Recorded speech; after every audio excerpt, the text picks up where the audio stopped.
Just recently, I was rereading Chesterton's Everlasting Man. I often cite to classes Nietzsche's, he is a favorite of mine by the way, The Last Christian Died on the Cross. This witticism was designed as a criticism of the lack of virtue of Christians. Nietzsche implied that he would be a believer if Christians themselves were believers in their actions. He seems to have forgotten the famous dictum, ex bono sequitur et bonum et malum, that is, it is perfectly possible for one to witness good and do evil, and vice versa.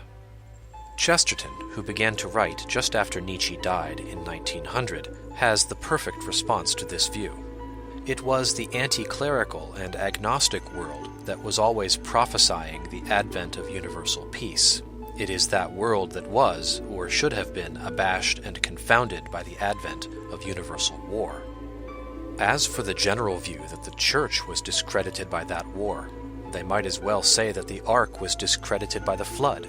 When the world goes wrong, it proves rather that the Church is right. The Church is justified not because her children do not sin, but because they do. Christianity never predicted a time in this world in which men would not sin and therefore would not need the graces of repentance and forgiveness. This understanding is the only solid foundation of all realistic theories about human nature and what to expect of it. It has divine origins, in fact.